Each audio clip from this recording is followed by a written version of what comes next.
سامعین و ناظرین اکرام، السلام علیکم ورحمۃ اللہ وبرکاتہ۔ سورہ بقرہ آیت نمبر 238 سے شروع کریں گے۔ اعوذ باللہ من الشیطان الرجیم، بسم اللہ الرحمن الرحیم۔ حافظوا علی الصلوات والصلاة الوسطی وقوموا للہ قانتین، فإن خفتم فرجالا أو ركبانا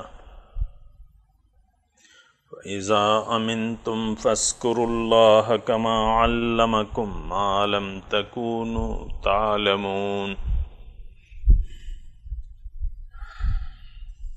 والذين يتوفون منكم ويذرون أزواجا وصية لأزواجهم متاعا إلى الحول غير إخراج، فإن خرجن فلا جناح عليكم فيما فعلن في أنفسهن من معروف، والله عزيز حكيم، وللمطلقات متاع بالمعروف على المتقين، كذلك يبين الله لكم آياته لعلكم تعقلون۔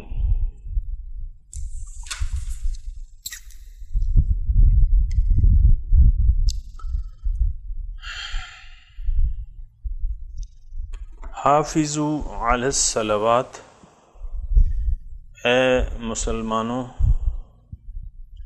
اے ایمان والو، حفاظت کرو اپنی نمازوں کی، والصلاۃ الوسطی، خصوصاً درمیانی نماز، وقوموا للہ قانتین، اور اللہ کے سامنے باادب کھڑے رہو، خاموش باادب کھڑے رہو۔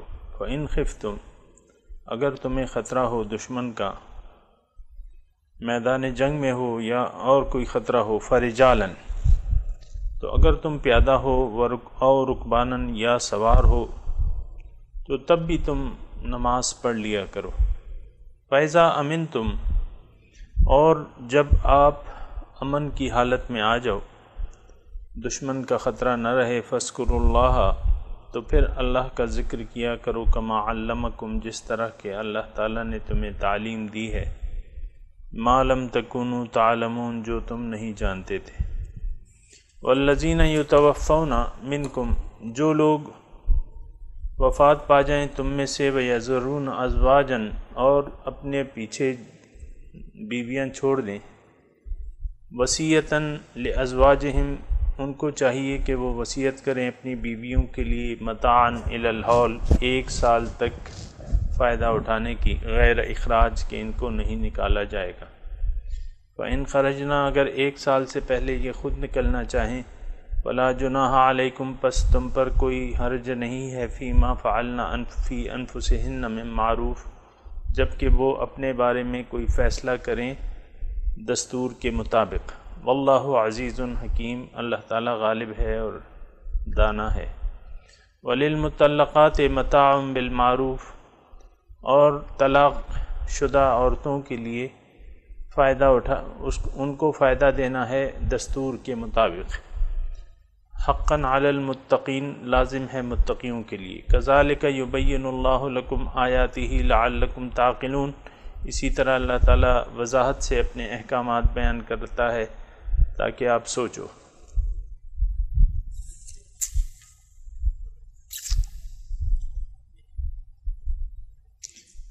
حافظوا علی الصلوات والصلاۃ الوسطی، نماز کا مضمون آ گیا ہے، اور آگے پیچھے جو ہے گھر کے گھریلو مسائل ہیں، طلاق، میاں بیوی کے مسائل ہیں، نکاح کے مسائل ہیں، آگے بھی پیچھے بھی، اور بیچ میں ایک ایسا مضمون آ گیا ہے جو بظاہر غیر مربوط لگتا ہے، نماز کے بارے میں ہے، جبکہ گزشتہ سیاق و سباق میں ایسی کوئی بات نہیں ہے نماز کی، اور یہ دو آیاتیں ایسی آتی ہیں کہ وہ پچھلے یا اگلے مضامین سے مربوط بظاہر دکھائی نہیں دیتی۔ اللہ اکبر۔ سامعین کرام، قرآن میں تدبر جب تک نہ کیا جائے، اور دوسری بات یہ ہے کہ جب تک دین کی بنیاد سے ہم واقف نہیں ہوں گے تو اس وقت تک قرآن جیسا کہ سمجھ میں آنا چاہیے اس طرح سمجھ میں نہیں آ سکتا، پھر پریشان رہیں گے۔ یعنی قرآن کی روح سے اللہ تعالیٰ کی منشا جو کہ وہ انسان کے بارے میں چاہتا ہے، اس سے اگر ہم لوگ ناواقف ہوں تو قرآن پھر سمجھ میں ایسا نہیں آ سکتا جیسا کہ آنا چاہیے۔ نماز کا مضمون ہے اور نماز معاملات کا تذکرہ ہو رہا ہے میاں بیوی کے بارے میں، اور بڑے سامعین اکرام نازک معاملات ہیں۔ شوہر اور بیوی یہ دونوں یعنی انسان ہیں، اور دو انسانوں کا ملاپ ہے اور ایک زندگی بنتی ہے، اور دو اجنبی لوگ جو ہیں آپس میں ایک معاہدہ، نکاح کا معاہدہ قائم کر کے آپس میں رہنے لگتے ہیں، اور انسان جو ہے وہ فطری طور پہ آزادی چاہتا ہے، عورت بھی آزادی چاہتی ہے، مرد بھی آزادی چاہتا ہے، اور انسان یہ چاہتا ہے کہ میں اپنی مرضی کرتا رہوں اور میں غالب رہوں، عورت بھی یہی چاہتی ہے۔ یعنی تو اس طرح دو انسان، یہ نکاح جو ہے دو انسانوں کا آپس میں ملاپ ہے اور زندگی بھر رہنے کا ایک معاہدہ ہے نکاح کا۔ تو انسان کی جو سامعین اکرام، انسان کی جو اس کے ساتھ جو نفس ہے اس میں بہت سی اخلاق رذیلہ موجود ہیں، نفسانی بیماریاں جسے ہم کہتے ہیں، جس میں ایک مثال کے طور پہ کبر ہے، اس میں حسد ہے، اس میں غضب ہے، غصہ ہے، اس میں شہوت ہے، اس میں لالچ ہے، مختلف قسم کی بیماریاں ہیں سامعین کرام۔ تو انسان جب تک اکیلا ہوتا ہے تو ایک صورتحال ہوتی ہے، لیکن جب دو آدمی اکٹھے رہنے لگتے ہیں اور دونوں کے ساتھ نفسانی خصوصیات ہوتی ہیں تو آپس میں یہ کبھی کبھی ٹکراؤ آ جاتا ہے، اور پھر اختلاف کی صورت پیدا ہو جاتی ہے۔ وہ تو اب بات یہ ہے کہ انسان آیا کیوں ہے دنیا میں، یہ بھی ہمیں دیکھنا ہوگا، اور اصل میں بات یہ ہے کہ ہم تو بغیر، میں اس معاشرے کی بات کر رہا ہوں جہاں ہم اور آپ رہ رہے ہیں، یہ معاشرہ جو ہے بلا مقصد جی رہا ہے، اور یقیناً اس کا ایک مقصد تو ہے، لیکن وہ ظاہر دنیا ہے، دنیا کے لیے جی رہا ہے، دنیا ہی اس کا مطلوب و مقصود و محبوب ہے۔ تو اس وقت نسبتاً معاشرتی مسائل اور خانگی مسائل زیادہ پریشان کن ہیں، طلاق کی شرحیں زیادہ ہیں، گھروں میں پریشانیاں ہیں، بیویاں جو ہیں آپ دیکھیں اکثر آسودہ حال نہیں ہوتی، اکثر شوہر کی جو ہے وہ ہوتی ہیں یہ تو حضور صلی اللہ علیہ وسلم کی کہ آپ کی اکثریت جو ہے وہ اپنے خاوندوں کی ناشکری ہے، تم میں سے اپنے خاوندوں کی ناشکری کرتی، یعنی ان کی قدر نہیں کرتی، ان کی ناشکری کرتی۔ اور یعنی یہ اس وقت بھی ظاہر ہے کہ سامعین کرام آج کے حالات میں اور اس وقت کے حالات میں اتنا فرق تو نہیں ہے، صرف اتنا ہے کہ اس وقت تھوڑی سی آگاہی، بلکہ بہت سی آگاہی زیادہ تھی، اور وہ تو خیر القرون تھا، بہترین زمانہ تھا۔ اور سامعین کرام ایسی ایسی مثالیں پیش ہوئی ہیں ہمارے سامنے کہ وہ بس مثالیں ہیں اور اس کا اتباع کرنا چاہیے۔ جنگ یہ یعنی میں آپ کو بتا رہا ہوں تھوڑا سا، اگر میں آپ کو بتاؤں کہ انسانی جو نفسانی چیزیں ہیں ان سے وہ لوگ کیسے مبرہ ہو گئے تھے۔ حضور صلی اللہ علیہ وسلم کی شہادت کی اطلاع پہنچی غزوہ احد میں، تو عورتیں، ایک عورت اپنا دوپٹہ وغیرہ سنبھال کے میدان جنگ کی طرف حضور کی خیریت معلوم کرنے چل پڑی۔ اس کا باپ تھا، خاوند تھا، اور بھائی تھا یا بیٹا تھا، 3 جو ہے وہ شہید ہو گئے تھے اس جنگ میں۔ یہ ان بہت سی مثالوں سے ایک مثال میں دے رہا ہوں کہ وہ لوگ نفسانی چنگل سے حضور صلی اللہ علیہ وسلم کی برکات سے، ان کی فیوزات سے، ان کی توجہ سے نکل آئے تھے سامعین کرام، اور وہ اللہ کے لیے جی رہے تھے، اور ان کا جینا مرنا اب اللہ ہی کے لیے تھا۔ تو وہ راستے میں یعنی جو بھی آتا میدان جنگ سے، جو بھی کسی کو دیکھتی خیریت پوچھتی، تو ایک سے ملی کہ بھئی کیا حال ہے، میدان جنگ کی کیا خبر ہے؟ انہوں نے کہا اور تو سب خیریت ہے، لیکن تمہارے باپ وفات پا گئے ہیں۔ انہوں نے کہا حضور تو خیریت سے ہیں۔ انہوں نے کہا حضور خیریت سے ہیں، باپ مر گیا، کوئی بات۔ آگے چل کے ایک اور صاحب ملے، ان سے پوچھا کہ بھئی کیا صورتحال ہے؟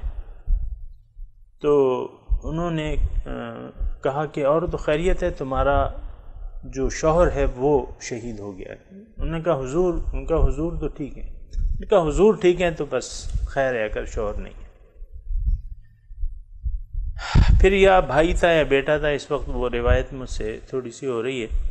تو آگے چل کے تیسرا شخص ملا، انہوں نے کہا، پھر پوچھا کہ بھئی کیا خبر ہے؟ انہوں نے کہا اور تو سب ٹھیک ہیں، تمہارا بھائی یا بیٹا اس طرح تو یہ شہید ہو گئے۔ انہوں نے کہا حضور خیریت سے ہیں، الحمدللہ۔ انہوں نے کہا حضور خیریت سے ہیں تو یہ کوئی غم نہیں۔ تو سامعین کرام، میں تھوڑی سی آپ کو یہ بتا رہا ہوں کہ وہ لوگ جو تھے وہ حضور صلی اللہ علیہ وسلم کی پیروکار تھے، سچے پیروکار تھے، اور بہت سے لوگ جو ہیں اپنے کمال کو پہنچ چکے تھے۔ ایک اور واقعہ اگر میں مختصر سا بیان کروں، ایک اور میاں بیوی تھے، ابھی نام میرے ذہن میں نہیں آ رہا، تو بیٹا ان کا بیمار تھا، شوہر جو ہے وہ ظاہر ہے کہ بیماری یہ تو نہیں کہ آدمی گھر پہ، یعنی جو تیماردار ہیں سب لوگ گھر پہ ہی پڑ جائیں، وہ شوہر پھر اپنے کام پہ نکل جاتا تھا، بیماری تو پھر جاتے جاتی ہے۔ تو ایک دن کیا ہوا کہ وہ شوہر جب چلا گیا تو بیٹا جو ہے وہ زیادہ اس کو تکلیف تھی، تو وہ فوت ہو گیا۔ تو اس صحابیہ نے بیٹے اب سوچا کہ میں کیا کہوں، اور خاوند آئے گا میرا تھکا ہارا آئے گا، اور اس کو میں کیا کہوں گی، تو اس کو ایک ترکیب سوچی، اس نے بیٹے پہ چادر ڈال دی۔ رات کو جب ان کے شوہر آئے کہ بھئی کیا حالت ہے، بیٹا کیسا ہے؟ انہوں نے کہا پرسکون ہے، ٹھنڈا ہے۔ اس کا یعنی ذو معنی سا لفظ کا، اس کے دونوں معنی ہو سکتے ہیں، لیکن یہ معنی شوہر جس انداز سے بیوی نے وہ جملہ ادا کرا، بڑے اطمینان سے کہ وہ ٹھنڈا ہے، ٹھیک ہے۔ تو شوہر نے اس کو کھانا دیا گیا، رات میاں بیوی نے رات گزاری اکٹھی، اور یہ ہے کہ اکٹھی رات گزاری، رات اطمینان سے گزاری۔ صبح جب صحابی نماز کے لیے جانے لگے مسجد نبوی، تو بیوی نے ان کو روک کے کہا کہ بھئی میں تم سے ایک بات پوچھتی ہوں۔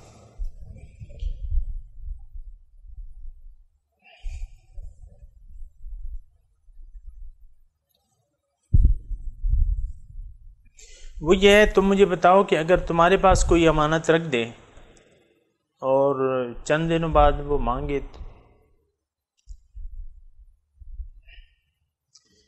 تو تم کیا کہو گے؟ انہوں نے کہا جب امانت تھی تو وہ امانت کوئی مانگے گا تو میں خوشی سے دے دوں گا۔ انہوں نے کہا کہ دیکھو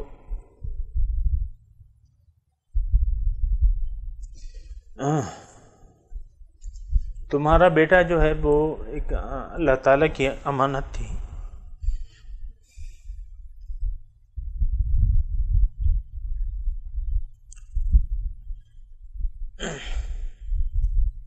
تو وہ اللہ تعالیٰ نے لے لیا ہے، تم اس کے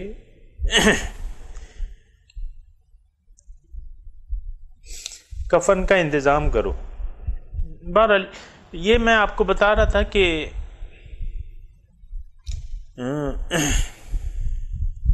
وہ لوگ جو تھے وہ نفسانی تقاضوں سے پاک تھے۔ سامعین کرام میں آپ کو بتا رہا تھا کہ یہ جو مضامین ہیں، یہ میاں بیوی کے جو مضامین ہیں، اس میں اللہ تعالیٰ یعنی بنیادی جو مقصود ہے، اور میں آپ کو یہ کہہ رہا تھا کہ انسان کا جو مقصد زندگی ہے تو اللہ تعالیٰ کا یہ یعنی یہ اس کے ذمہ ہے، یہ ہدایات دینا، میاں بیوی کو ہدایت دینا، اور یہ سارے کیونکہ نجات ہی اسی میں ہے کہ آپ باقی ماندہ زندگی، اگر آپ نے کلمہ پڑھ لیا ہے تو باقی ماندہ زندگی آپ نے گزارنی ہے اللہ کی ہدایت کے مطابق۔ تو یہ جتنی بھی تفصیل آ رہی ہے یہ تھوڑا سا آپ ذہن میں رکھیں کہ یہ وہ ہدایات ہیں، باریک سے باریک ہدایات ہیں، جس کو مد نظر رکھ کے انسان اپنے کام انجام دیتا ہے۔ تو سامعین اکرام، جہاں اللہ تعالیٰ نے ہمیں دین کے احکامات کے بارے میں بتایا ہے تو اسی طرح زندگی گزارنے کے لیے اللہ تعالیٰ نے ایک ترتیب رکھی ہے، وہ نماز کی رکھی ہے۔ یعنی جن کا مقصود و محبوب اللہ تعالیٰ ہے تو ان کو تو زندگی گزارنی ہے اللہ کی یاد میں، اللہ کی یاد میں گزارنی ہے، اللہ تعالیٰ کی رضا میں گزارنی ہے۔ تو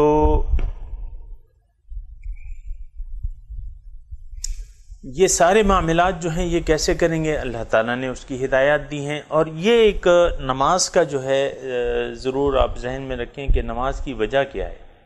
یعنی 5 وقت اللہ تعالیٰ نے یہ ہماری ڈیوٹی کیوں لگائی ہے؟ اس کی وجہ یہ ہے کہ اللہ تعالیٰ کی یاد سے ہم یعنی جو ہم وقت گزار رہے ہیں اس میں وقتاً فوقتاً اللہ تعالیٰ نے یہ ڈیوٹی ہمارے ذمہ لگائی ہے کہ تم میرے پاس آ کے تجدید عہد کر لیا کرو۔ اے مومن، تم نے جو کلمہ پڑھا ہے، میرا کلمہ پڑھا ہے کہ اشہد ان لا الہ الا اللہ اشہد ان محمد عبدہ ورسولہ، یہ جو تم نے کلمہ پڑھا ہے اس کا اب تقاضا یہ ہے کہ تم نے مجھے بھلانا نہیں ہے۔ اب تم نے زندگی گزارنی ہے تو 5 وقت کی نماز جو ہے اللہ تعالیٰ نے اس کے ذمہ لگائی ہے، اور اس کی وجہ یہ ہے کہ 5 اوقات 5 وقتوں میں اللہ تعالیٰ کے حضور کھڑے ہو کے یہ اپنا تجدید عہد کرے اور اللہ تعالیٰ کو یاد رکھے اس کے ذریعے، یعنی اللہ تعالیٰ اس سے بھولے نہیں۔ 5 وقت اللہ تعالیٰ نے یہ ہم پہ لازم کیا ہے کہ تم ایسا کرو کہ میری یاد تو بڑی لازم ہے، اور اذکروا اللہ ذکرا کثیرا، اللہ تعالیٰ کو بہت بہت یاد کیا کرو۔ اور یاد اللہ تعالیٰ کی اصل جو یاد ہے اور ذکر جو ہے وہ یہ ہے عملاً ذکر، کہ آپ زندگی کے کسی معاملے میں اللہ تعالیٰ کی رضا کو نہ بھولیں، جبکہ ہدایت مکمل ہے اور دین کے تمام شعبوں پر محیط ہے۔ تو یہ نماز کی ڈیوٹی اللہ تعالیٰ نے، یہ ڈیوٹی بھی ہے اور ایک تحفہ بھی ہے، اور اس کے بہت سے فوائد ہیں، لیکن اس وقت جو میں ذکر کر رہا ہوں کہ اللہ تعالیٰ کی یاد سے ہم غافل نہ ہو جائیں۔ بھئی جب صبح اٹھو تو نماز پڑھ لو، پھر 12 بجے کے بعد جو ہے تم نے یعنی آدھا دن ہو گیا چلو پھر آؤ میرے ساتھ کھڑے ہو کے مجھ سے 2-4 باتیں کرو اور مجھے یاد کرو اور میرے ساتھ تجدید عہد وفا کرو کہ ایاک نعبد و ایاک نستعین اہدنا صراط المستقیم۔ تو اقم الصلاۃ للذکر، نماز قائم کرو میری یاد کے لیے، یعنی اللہ تعالیٰ کو آپ نے یاد رکھنا ہے زندگی کے ہر معاملے میں۔ عصر کا وقت ہوا، تھوڑا سا وقت رہتا ہے، لیکن آؤ دوبارہ آ جاؤ، 4 رکعت پڑھ کے دوبارہ مجھ سے بات چیت کر لو کہ بھئی ہاں ایاک نعبد و ایاک نستعین اہدنا صراط المستقیم۔ پھر مغرب ہونے لگی، پھر آؤ دوبارہ مجھ سے بات چیت کر لو۔ پھر عشاء ہونے لگی، اب یہ ہے کہ ایک ایسا وقت ہے جو میاں بیوی کا جو معاملہ ہے، جو مخاطبہ ہے، ایک دوسرے کے ساتھ اکیلے ہوں گے، بات کریں گے کسی بھی بچوں کے مسئلے پہ، گھر کے مسائل پہ، شوہر گھر آئے گا، بات چیت ہوگی۔ تو اس میں عشاء کے وقت تم اے میاں بیوی دوبارہ آؤ میرے پاس اور مجھ سے دوبارہ بات چیت کر لو اور مجھے یاد کرو اور اپنے عہد وفا کو تازہ کرو۔ اللہ اکبر۔ تو یہ یعنی نماز جو ہے اس کی حقیقت یہی ہے کہ اللہ تعالیٰ کی یاد کو اپنے اوپر حاوی کر لینا اور تجدید عہد وفا۔ اب یہ اتنے مضامین میں صرف آپ کو وہ ربط بتا رہا ہوں، اتنے مضامین آ گئے تو اللہ تعالیٰ اب کہہ رہے دیکھو اے مومنو، تم تو یہ معاملات کر رہے ہو، لیکن جو نماز میں نے تم پہ فرض کی ہے دیکھو اس کی حفاظت کرنا۔ یہ تمام ایسے معاملات ہیں کہ جس میں اللہ تعالیٰ کو اگر یاد رکھ لیا جائے، اللہ کا تقوی اختیار کیا جائے۔ آپ سامعین اکرام ذرا دیکھیں نا، گزشتہ جو مضامین ہیں اس میں کتنا اللہ تعالیٰ ہمیں یعنی بتا رہا ہے کہ بھئی وَاذْكُرُوا نِعْمَةَ اللَّهِ وَلَا تَتَّخِذُوا آيَاتِ اللَّهِ هُزُوًا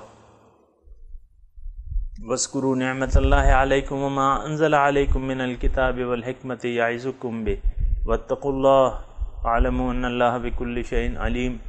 ٹھیک ہے، اور اس کے بعد جو ہے وَاتَّقُوا اللَّهَ وَاعْلَمُوا أَنَّ اللَّهَ بِمَا تَعْمَلُونَ بَصِيرٌ وَاللَّهُ بِمَا تَعْمَلُونَ خَبِيرٌ۔ اللہ تعالیٰ جو کچھ تم کر رہے ہو اس کو جانتا ہے۔ وَاعْلَمُوا أَنَّ اللَّهَ يَعْلَمُ مَا فِي أَنفُسِكُمْ فَاحْذَرُوا، دیکھو خیال رکھو جو کچھ تمہارے دلوں میں ہے وہ میں جانتا ہوں، اور دیکھ لو وَاعْلَمُوا أَنَّ اللَّهَ غَفُورٌ رَحِيمٌ۔ پھر آگے ہے إِنَّ اللَّهَ بِمَا تَعْمَلُونَ بَصِيرٌ وَأَن تَعْفُوا أَقْرَبُ لِلتَّقْوَى وَلَا تَنْسَوُا الْفَضْلَ بَيْنَكُمْ۔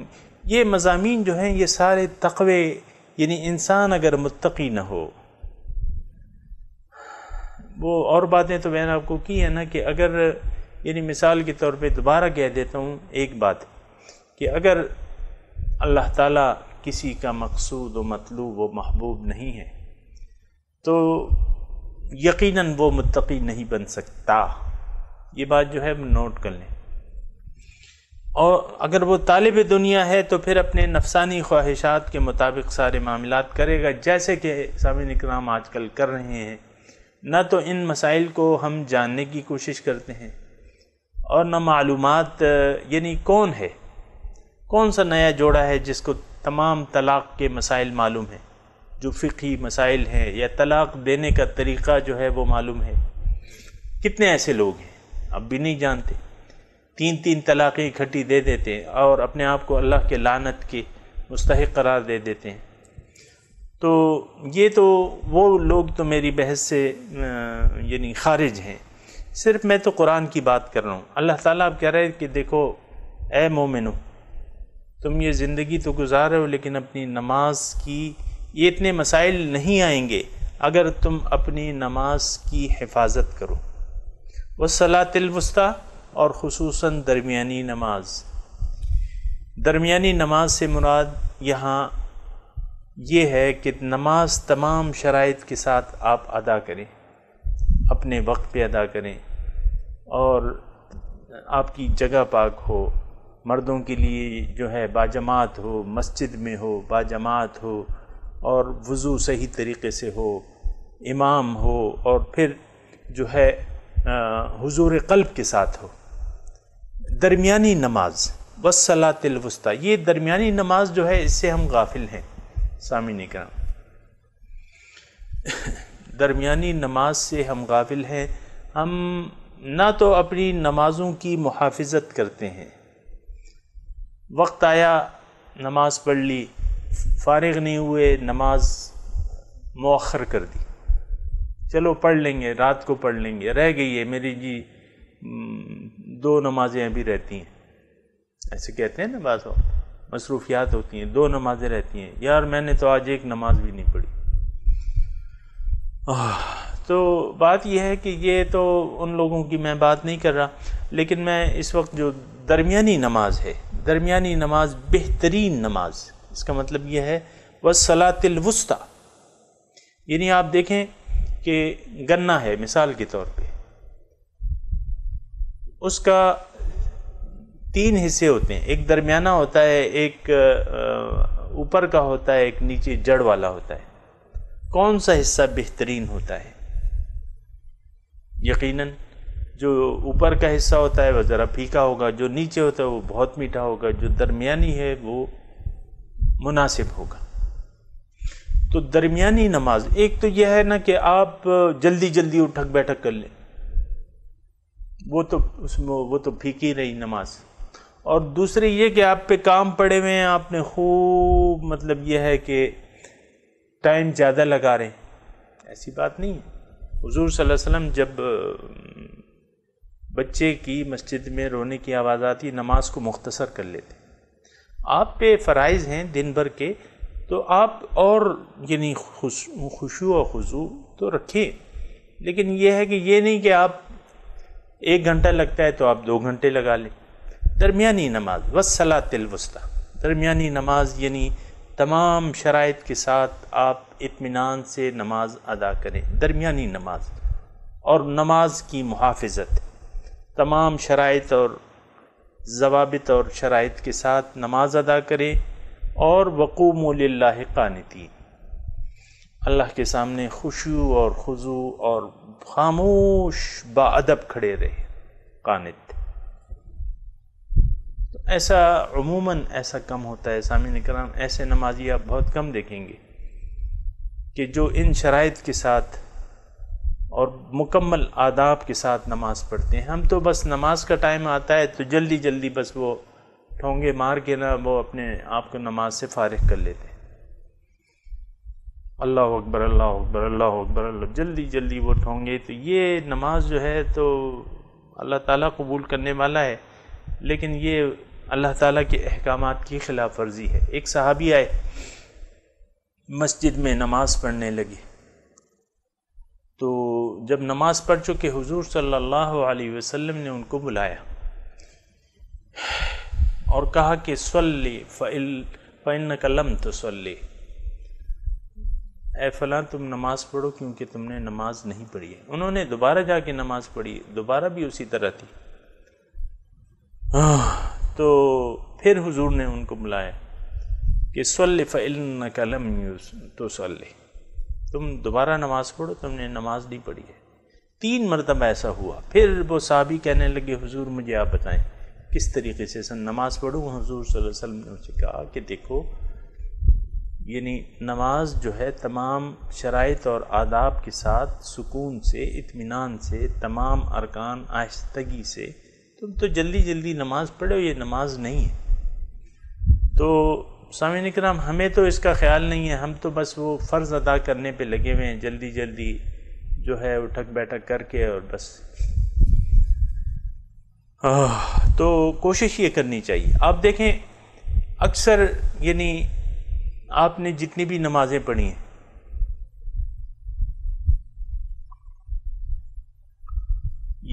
تو ہر نماز میں پیچھے کچھ ایسے نمازی ہوتے ہیں جو کھڑے ہو جاتے ہیں، امام صاحب جب سلام پھیرتے ہیں تو وہ دوبارہ کھڑے ہو جاتے ہیں۔ یعنی آپ مجھے بتائیے کہ ہاں یار میں مسجد میں نماز پڑھ رہا تھا، اور جب ہم نے سلام پھیرا تو کوئی ایک آدمی بھی ایسا نہیں تھا کہ جس نے سلام نہ پھیرا، اور سب وقت پر آئے تھے اور سب نے اطمینان سے نماز ادا کی، کوئی بھی ایسا نہیں تھا جو دیر سے آیا۔ یہ تو میرا چیلنج ہے آپ کو۔ ایون آپ چلے جائیں مسجد حرام میں چلے جائیں، مسجد نبوی میں چلے جائیں، جہاں بھی چلے جائیں، امام صاحب نے نماز پڑھا اور ایک یعنی بعض وقت تو جو ہے وہ آدھی صفیں جو ہے کھڑی ہو جاتی ہیں، یعنی کوئی کسی سے ایک رکعت چھوٹ جاتی ہے، کسی سے 2، کسی سے 3۔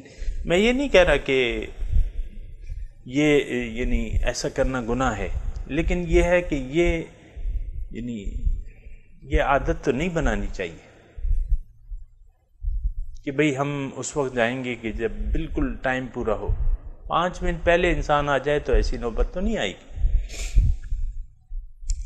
تو یہ بات ہے سامعین کرام۔ تو یہ میں آپ کو رب بتا رہا تھا، حافظوا علی الصلاۃ والصلاۃ الوسطی وقوموا للہ قانتین۔ یہ یعنی زندگی کے جو معاملات ہیں اس میں نماز جو ہے اگر صحیح طریقے سے اور اس کی روح کے مطابق پڑھی جائے، اور انسان کو معلوم ہو کہ نماز کا مقصد کیا ہے۔ ہمیں تو سامعین کرام یہ بھی معلوم نہیں ہوتا کہ نماز کیوں پڑھ رہے ہیں۔ بیوی سے جھگڑا چل رہا ہے مثال کے طور پہ، کہ بیوی سے کسی بات پہ تکرار شروع ہو گئی، نماز کا وقت ہو گیا، مسجد چلے گئے، دوبارہ آ کے پھر وہی تکرار شروع کر دی۔ اسی طرح بیوی نے نماز پڑھ لی، دوبارہ آ کے پھر شوہر سے وہ گلے شکوے شروع کر دیے، تو نماز کا فائدہ کیا ہوا آپ کو؟ نماز تو اس لیے ہے کہ آپ زندگی کے باقی کاموں میں اللہ تعالیٰ کا تقوی اختیار کر لیں، کیونکہ وہ تو میں نے آپ کو بتایا نا کہ اہدنا صراط المستقیم، تجدید عہد وفا ہے اس میں۔ یعنی اس کے بعد اب مثال کے طور پہ حج ہے، نماز بھی ایک فریضہ ہے اور حج بھی ایک فریضہ ہے، تو حج کے بعد حج کے قبول ہونے کی نشانی یہ ہے کہ حج کے واپسی کے بعد انسان اپنے معاملات درست کر لے اور اس کی زندگی سدھر جائے، سارے معاملات ٹھیک ہو جائیں، کیونکہ ایک نئی زندگی اسے ملی ہے۔ اللہ تعالیٰ نے اس کے پرانے گناہوں کو بخش دیا، اب اسے چاہیے کہ یہ نیکی کرے، اللہ تعالیٰ کی طرف رجوع کر لے۔ لیکن ایسا تو نہیں ہوتا، جو حاجی بن کے واپس آتا ہے وہ پہلے سے زیادہ اپنے خرچے ورچے نکالنے کی کوشش کرتا ہے کہ یار میرا تو بڑا خرچہ ہو گیا، اب اسے کور کرنا ہے۔ تو ہم ہر چیز کے، سچی بات یہ ہے کہ ہر چیز کے مقصد سے غافل ہے، یعنی ہمیں پتہ ہی نہیں ہے کلمہ کیوں پڑھ رہے ہیں، نماز کیوں پڑھ رہے ہیں، روزہ کیوں رکھ رہے ہیں، زکوٰۃ کیوں دے رہے ہیں، حج کیوں کر رہے ہیں۔ تو یہ 5 بنا کا ہمیں پتہ ہی نہیں ہے کیا ہے، ہمیں تو کسی چیز کا پتہ نہیں ہے۔ وہی میں ناواقفیت، جہالت کی میں بات کرتا ہوں کہ ہم سامعین اکرام، سچی بات یہ ہے کہ ہم دور جاہلیت ہے، یہ کسی کو پتہ ہی نہیں ہے کہ ہم کیا کر رہے ہیں، کیوں رہ رہے ہیں، ہم کون ہیں، کہاں سے آئے، ہمارا مقصد کیا ہے، کیا کرنا ہے ہمیں۔ ہاں، دنیا پر ایمان ہے، ڈالر پر ایمان ہے، سونے چاندی پر ایمان ہے، بیوی بچے اچھے لگتے ہیں، گاڑیاں اچھی لگتی ہیں، مکان اچھے لگتے ہیں، اللہ اکبر۔ تو بہت یعنی میں آپ کو کہہ رہا ہوں یہ دور جاہلیت ہے، دور جاہلیت میں ہم رہ رہے ہیں۔ تو یہ نہیں کہ ہم نے رہنا ہی اسی میں ہے، نہیں، جو جاگنا چاہے تو وہ جاگ سکتا ہے، اپنی حالت بدل سکتا ہے، اور جب تک ہم نے خود اپنی حالت نہیں بدلی ہے تو اس وقت تک اللہ تعالی ہماری حالت نہیں بدلے گا۔ یہ اللہ تعالیٰ کا قانون ہے، ان اللہ لا یغیر ما بقوم حتی یغیروا ما بانفسہم۔ اللہ تعالیٰ نہیں بدلتا ایک قوم کی حالت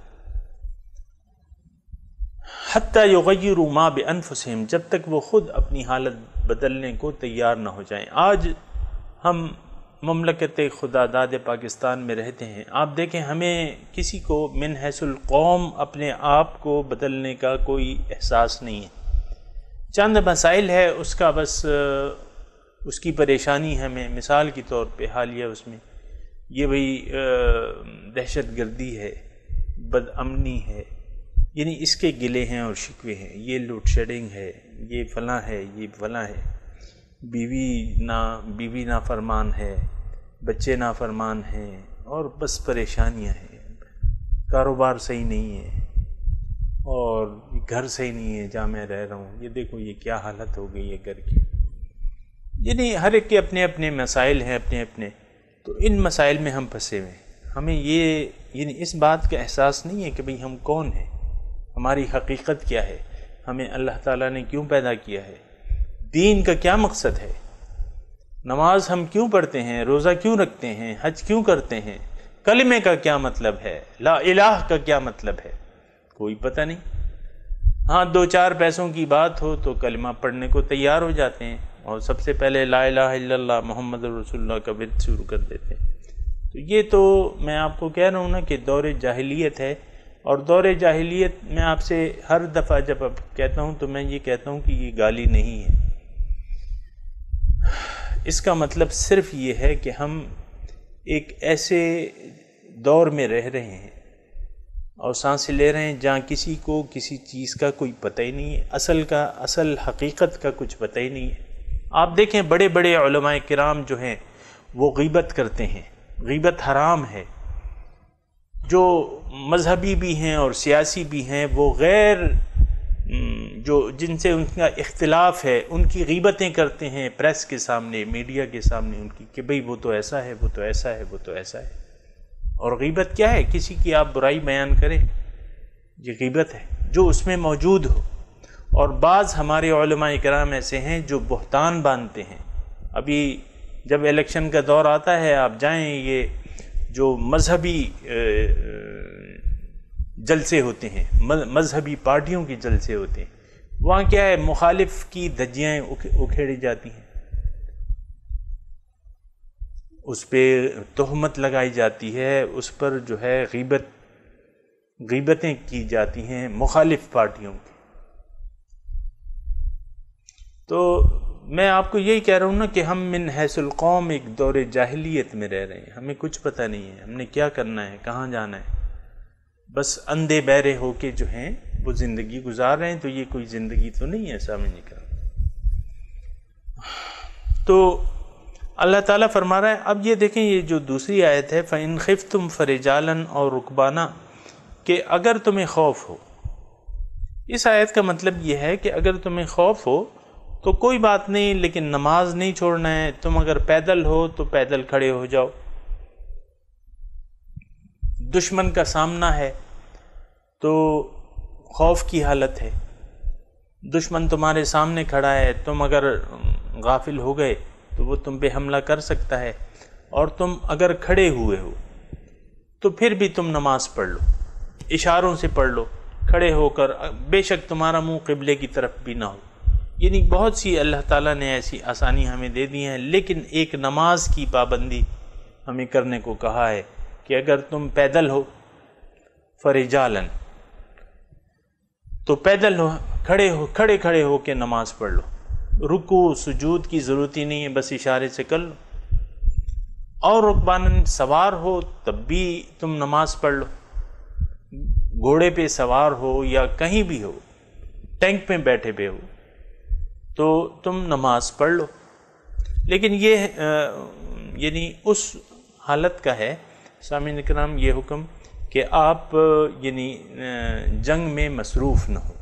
مثال کے طور پہ آپ فائرنگ کر رہے ہیں تو اس وقت تو آپ نہیں کر سکتے، یا توپ چلا رہے ہیں، ٹینک چلا رہے ہیں، یا آپ جا رہے ہیں، سفر کر رہے ہیں مثال کے طور پہ، تو اس وقت میں نماز موقوف ہو جاتی ہے تاکہ آپ ایک جگہ سٹیبل کھڑے نہ ہو جائیں۔ جب یہ احکامات ہیں رجالن اور رکبانن، جب آپ سٹیبل ہوں، یعنی چلتے چلتے آپ نماز نہیں پڑھ سکتے، وہ پھر موقوف ہو جاتی ہے دوسرے وقت تک کے لیے۔ فَإِذَا أَمِنْتُمْ، اب تم جب امن سے ہو جاؤ، فَإِذَا أَمِنْتُمْ، تو پھر یہ نہیں ہوگا فَاذْكُرُوا اللَّهَ كَمَا عَلَّمَكُمْ مَا لَمْ تَكُونُوا تَعْلَمُونَ، اب تم نے اللہ کو یاد کرنا ہے جس طرح کہ اللہ تعالیٰ نے تمہیں تعلیم دی ہے جو کہ تم نہیں جانتے تھے۔ یعنی پھر آپ نے جب امن کی حالت میں پھر اپنی پرانی ڈگر پہ آ جانا ہے کہ حافظوا علی الصلاۃ والصلاۃ الوسطی وقوموا للہ قانتین، اپنی نماز کی تمام شرائط کے ساتھ نماز پڑھو، درمیانی بہترین نماز۔ صلاۃ وسطی کے بعض مفسرین نے معنی محدود کر دی ہیں، بعض کہتے ہیں عصر کی نماز ہے، بعض کہتے ہیں مختلف اوقات کی نمازیں ہیں مختلف مفسرین کے مطابق، لیکن صلاۃ وسطی بہترین نماز، درمیانی نماز، بہترین انداز میں تم نماز پڑھو۔ وقوموا للہ قانتین، یہ امن کی حالت میں تم پھر اپنی پرانی ڈگر پہ لوٹ آؤ۔ فاذکروا اللہ کما علمکم ما لم تکونوا تعلمون، اللہ تعالیٰ کی یاد کرو جس طرح کہ اس نے تمہیں تعلیم دی ہے جو کہ تم نہیں جانتے تھے۔ سامعین کرام، اس یعنی ما لم تکونوا تعلمون کما علمکم اللہ، اس میں تھوڑا سا ایک واقعہ میں آپ کو بیان کروں، اور یہ تاریخی واقعہ ہے، مکی دور کا واقعہ ہے۔ حضور صلی اللہ علیہ وسلم جبرائیل علیہ السلام ایک دن تشریف لائے اور بیت الحرام میں جہاں آج کل حتیم ہے، حتیم اس جگہ کا نام ہے جب آپ حجر اسود سے آگے چلتے ہیں تو ایک آدھی 4-5 فٹ کی تقریباً دیوار آتی ہے، اور وہ دیوار گول سی جو دیوار ہے، اکثر آپ تصویر میں بھی دیکھتے ہوں گے، اور وہاں پھر ایک جگہ ہوتی تھی، آج کل تو وہ ہوار ہے، میزاب جہاں خانہ کعبہ کا پرنالہ بہتا ہے، میزاب،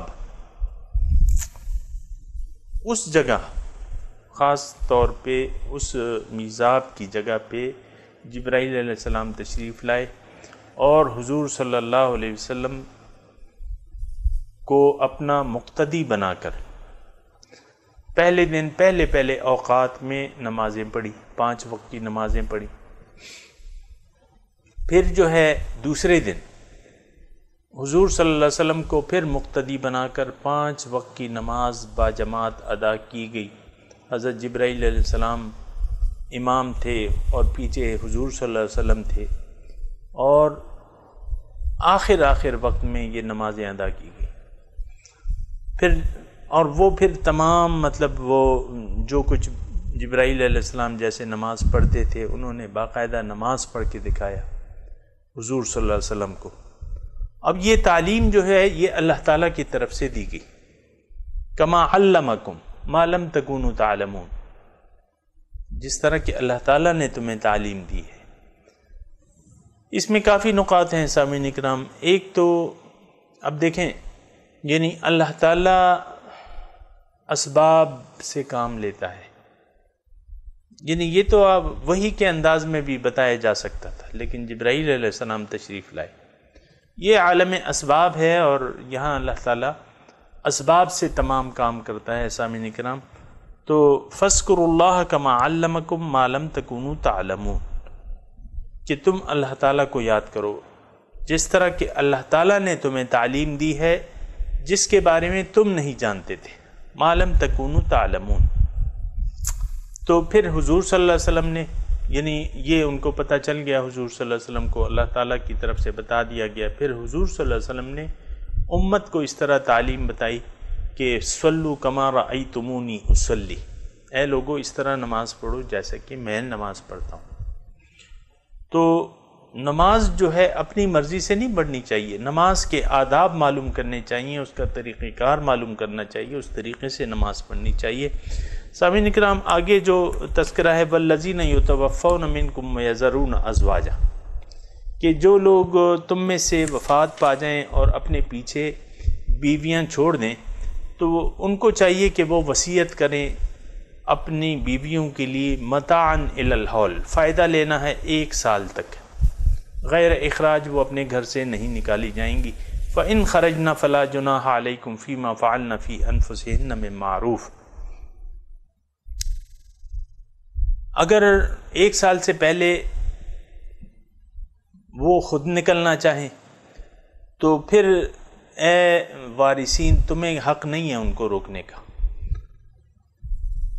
فلا جناح کوئی حرج نہیں ہے تم پر فیما فعلنا کہ جو وہ اپنے بارے میں کوئی فیصلہ کریں دستور کے مطابق، یعنی کوئی اپنا گھر آباد کرنا چاہے 1 سال سے پہلے. 1 سال کی تو میعاد ہے کم از کم ان کو تم نے رکھنا ہے، یا خاوند کو شوہر کو کہہ دیا گیا کہ تم نے وصیت کرنی ہے. واللہ عزیز حکیم، اور اللہ تعالیٰ غالب ہے اور دانا ہے. یہ سامعین اکرام یہ حکم اس وقت کا تھا، ابتدائی حکم ہے یہ، اور اس کے بعد جو ہے وہ اس حکم میں یعنی زیادہ تفصیل پھر اللہ تعالیٰ نے بھجوا دی، اور وہ اس لحاظ سے کہ وارث کے یعنی وارثین کے حصے مقرر کر دیے.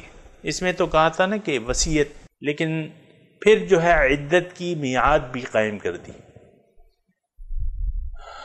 تو یعنی اس کے بعد جو دوسرا حکم آیا اس میں اتنی تبدیلی ہے کہ بھئی اگر یعنی یہ وصیت، اب وصیت جو ہے مسلمان عورت کے لیے چونکہ اس کی میعاد اور اس کا حصہ اللہ تعالیٰ نے بتا دیا ہے، جو کہ ہم پڑھ چکے ہیں 4 مہینے 10 دن ان کی عدت ہے. عدت کے بعد وہ آزاد ہو جاتی ہیں، اب سال کی پابندی نہیں ہے. لیکن وصیت پھر بھی ہے، کیونکہ اگر کتابیہ عورت سے آپ نے نکاح کیا مثال کے طور پہ، یہ حکم مکمل طور پہ منسوخ نہیں ہے، اس پہ آج بھی عمل ہو سکتا ہے.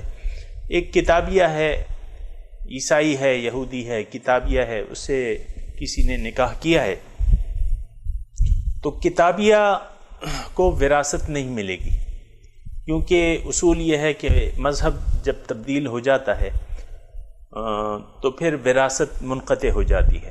تو کتابیہ سے اگر کسی نے نکاح کیا ہے تو اس کو چونکہ وراثت نہیں ملے گی تو اس کے لیے مناسب وصیت کرنی چاہیے.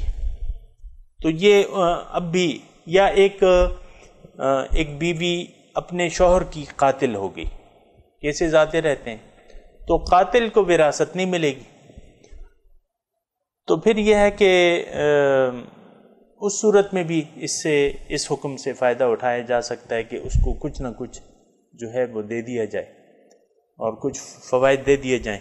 تو یہ اس میں تھوڑی سی تفصیل ہے. وَلِلْمُطَلَّقَاتِ مَتَاعٌ بِالْمَعْرُوفِ، اور مطلقات ایک اصول بیان کیا جا رہا ہے کہ جو بھی مطلقات ہیں، طلاق یافتہ عورت ہیں، ان کو تم نے دستور کے مطابق کوئی نہ کوئی فائدہ دینا ہے، جس کی یعنی تفصیل بھی بیان کر دی گئی ہے،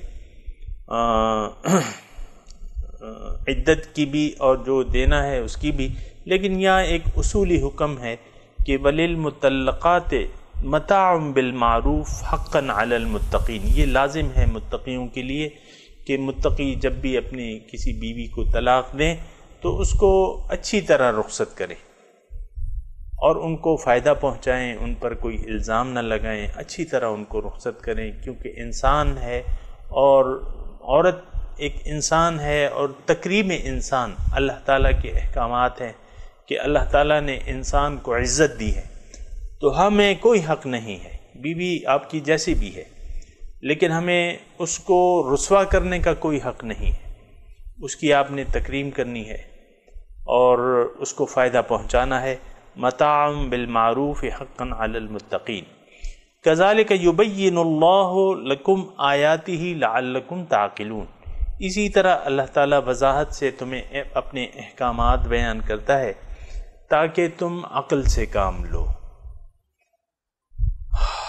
تو اللہ تعالیٰ کے احکامات کے بارے میں عقل استعمال کرنی چاہیے، اور یعنی اس ہر کام کی حکمتیں معلوم کرنی چاہیے. کام یعنی حکم کی تعمیل تو کرنی ہے، لیکن اس کی حکمتیں اور اللہ تعالیٰ کی جو مرضی ہے اس کو بھی معلوم کرنا چاہیے. یعنی میں نے جیسے کہ آپ کو بتایا کہ عورت کو رسوا آپ نے نہیں کرنا ہے. اللہ تعالیٰ نہیں چاہتا کہ آپ کسی انسان کو رسوا کریں.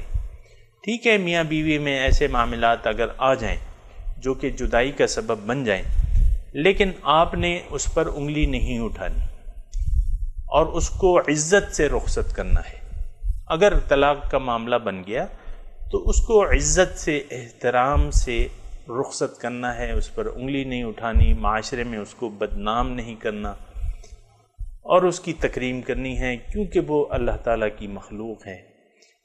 یعنی یہ متقی حقاً علی المتقین ہے، لازم ہے متقیوں کے لیے اس کی تکریم، اس کا احترام اور اس کو فائدہ پہنچانا۔ اور یہ اللہ تعالیٰ فرما رہا ہے کہ آپ سوچیں، میں جو کچھ کہہ رہا ہوں اس کے متعلق آپ سوچیں نا، آپ عقل استعمال کریں کہ اس کا مقصد کیا ہے۔ تو سامعین کرام، ہم تو عام طور پہ اللہ تعالیٰ کے نہ تو جو قوانین ہیں اس کو معلوم کرنے کی کوشش کرتے ہیں اور نہ اس کا، یعنی جو صورتحال ہے اس وقت بہت ناگفتبہ، میں کہتا ہوں کہ ناگفتبہ صورتحال ہے۔ اور بہرحال اللہ تعالی ہمیں دین کی سمجھ عطا فرمائے اور ہمیں اپنے لیے جینا سکھا دے۔ وآخر دعوانا ان الحمد للہ رب العالمین، والسلام علیکم ورحمۃ اللہ وبرکاتہ۔